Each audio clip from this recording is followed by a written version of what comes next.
Olá, vamos trabalhar então mais uma data comemorativa no nosso curso de extensão. Hoje nós vamos falar sobre Tiradentes, né? Dia 21 de abril se comemora o dia de Tiradentes, sendo até feriado nacional, né? Vamos ver o porquê do dia 21 de abril. No dia 21 de abril é feriado no Brasil porque se comemora o dia de Tiradentes. A data remete ao dia da morte do mineiro Joaquim José da Silva Xavier, que ocorreu em 21 de abril de 1792. Joaquim José foi um dos líderes da Inconfidência Mineira. Tá? Ele era conhecido pelo apelido Tiradentes e foi tido por muitos como um herói nacional. Né? Vamos conhecer então um pouco mais sobre a vida do Tiradentes. Ele foi nascido em 12 de novembro de 1746, na então capitania de Minas Gerais, durante o Brasil colonial. Joaquim José desempenhou várias profissões. Entre elas estava a de dentista amador. Depois a gente vai ver direitinho, mas ele não gostava não, e ele não era dentista, na verdade. Por isso, foi apelidado como Tiradentes, né? Além de dentista, Tiradentes também tentou a sorte como um tropeiro, que é o condutor da tropa de animais, né? Que eles levam o gado de uma fazenda para outra. Depois ele tentou ser minerador e por último ele tentou ser mascate. Mascate é um vendedor ambulante, né? Que viaja pelas cidades vendendo coisas. Mas ele fracassou em todas, nenhuma deu certo, coitado. Né? A partir daí, Tiradentes acabou se juntando com o pessoal que estava formando a Inconfidência Mineira, né? E acabou se juntando com o objetivo de retirar do poder o então governador da capitania de Minas Gerais, nomeado pela coroa portuguesa, o Visconde de Barbacena. Mas qual era o motivo para tal revolta, né?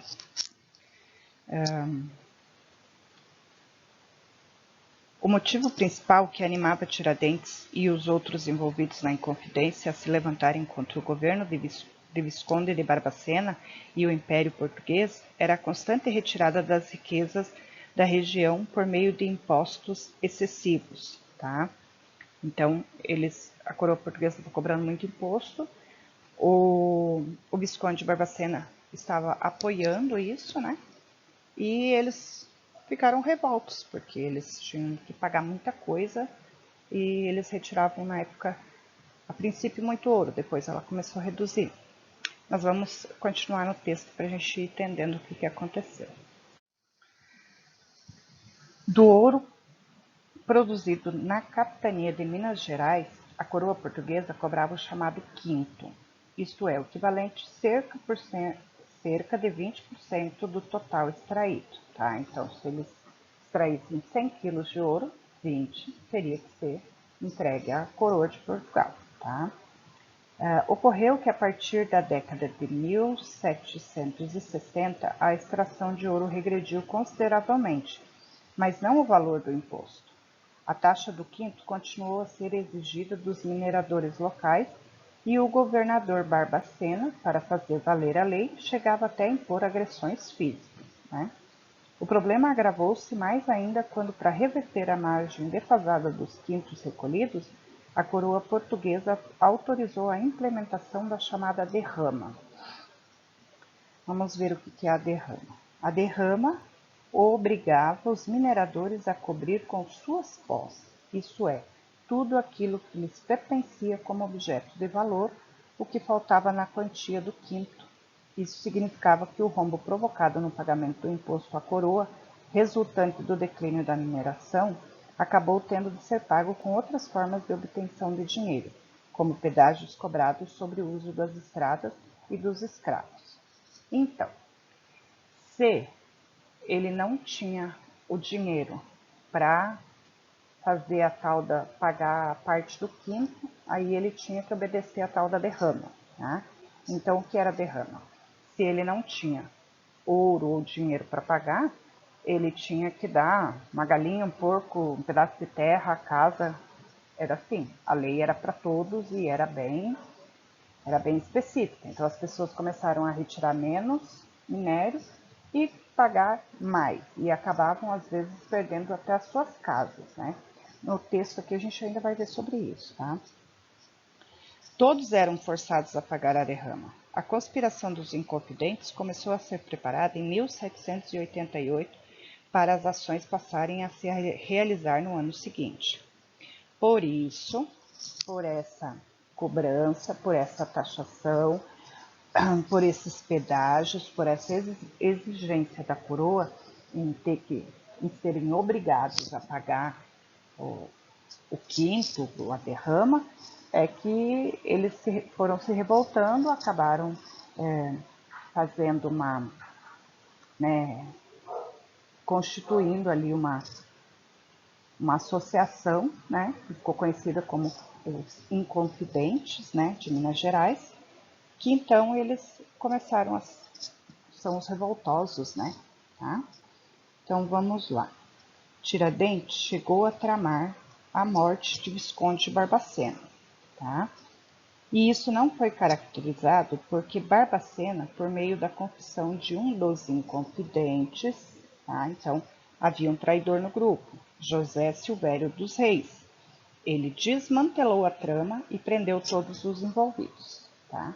Então esse José Silvério dos Reis, ele entregou, né, para o governador lá, para o Barbacena, que estavam tramando uma revolta contra a coroa, contra tudo aquilo, e eles, isso claro, foi chegando, né, a história se desenrola em um determinado tempo, porque isso chega aos ouvidos da coroa, e eles pedem que sejam tomadas atitudes, né, e que Tiradentes seja preso, tá, e porque eles queriam, na verdade, acabar se dissipar, se separar da coroa. Eles queriam ser independentes, eles queriam ter o próprio governo, o próprio país, enfim. E a coroa de Portugal, ela não queria isso, né? Porque ela tinha muito benefício em ter eles como colônia, né? Então, esses Inconfidentes foram um marco inicial para a libertação, né, do povo, deixar de ser colônia e ser um país independente, né? Então vamos ver a morte e a prisão de Tiradentes. Aqui Tiradentes é preso no Rio de Janeiro já, isso supostamente seria na casa dele, enfim, né? Mas vamos lá. Presos, muitos dos inconfidentes, temendo severas punições, não confessaram seus crimes. O único a fazê-lo foi Tiradentes, que por isso mesmo recebeu a pena mais dura, em um processo transcorrido na cidade do Rio de Janeiro, que só teve fim em 21 de abril de 1792. Né? Tiradentes foi enforcado, decapitado e esquartejado.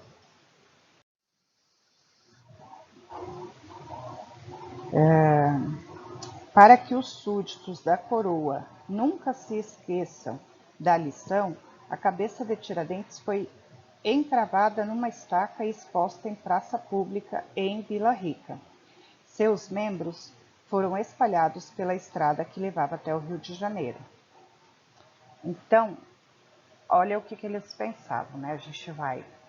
Ele foi condenado à morte, ele foi decapitado, ele foi esquartejado, como um sinal, né, que se desobedecessem à coroa, que se desobedecessem às ordens dos governadores, enfim, que era isso que ia acontecer com a grande maioria, né, com os desertores, com os traidores, com os revoltados, era mais ou menos isso, né.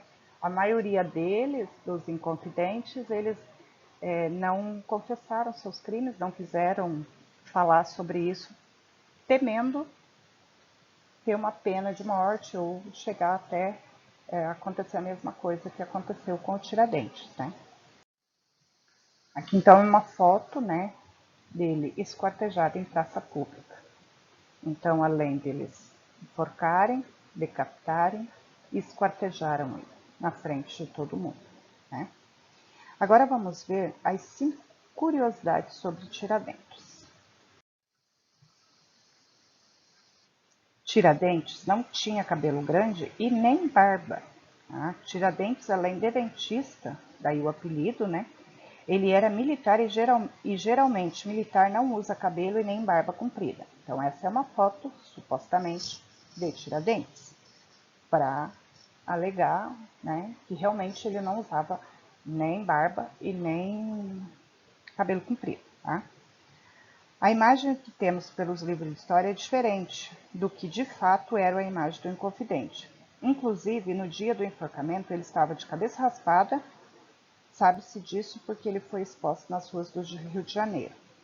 Aqui eles dizem que ela foi exposta no Rio de Janeiro, tá? Mas uma das curiosidades é que a gente não sabe aonde foi colocada a cabeça do Tiradentes.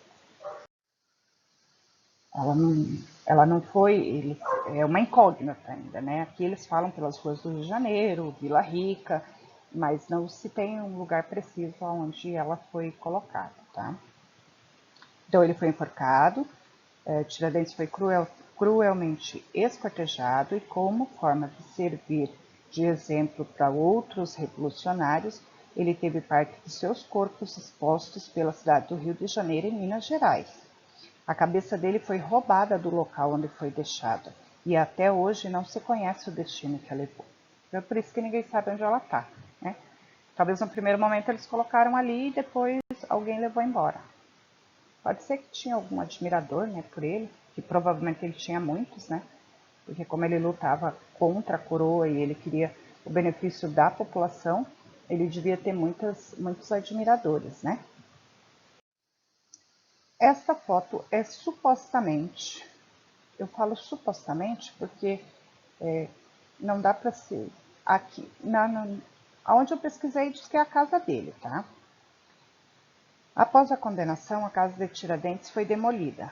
A raiva que tinham do revolucionário era tão grande que salgaram o terreno onde estava construída para que nada mais pudesse brotar no solo daquele local. Isso é uma das curiosidades, mas nos textos que eu pesquisei aparece essa foto como sendo a casa de Tiradentes. Até ela aparece reformada, tem outras fotos que ela está reformada, muito bonita, e ela virou um ponto turístico, tá? Então, a gente... Vamos fazer de conta que essa casa realmente era dele, né? Porque não dá para se ter certeza sobre isso, tá? Tiradentes, ao contrário do que diz o apelido, Joaquim José da Silva Xavier não gostava de arrancar dentes de seus pacientes. Só fazia isso quando realmente não havia outro jeito. Foi revolucionário até nisso. Já no Brasil Império, buscava sempre os tratamentos para os problemas dentais dos seus pacientes. Utilizava-se de coroas artificiais que ele mesmo criava, feitas de marfim e ossos de boi, para ajudar na qualidade da mastigação das pessoas que necessitavam. Então, ele só fazia isso se era para, de repente, cessar o sofrimento de alguém, né? Mas não era uma profissão que ele tinha escolhido, né? Talvez ele devia ter seguido, né, na profissão de Tiradentes, porque de dentista, né, ele seria o pioneiro, e talvez ele tinha sobrevivido mais tempo, né?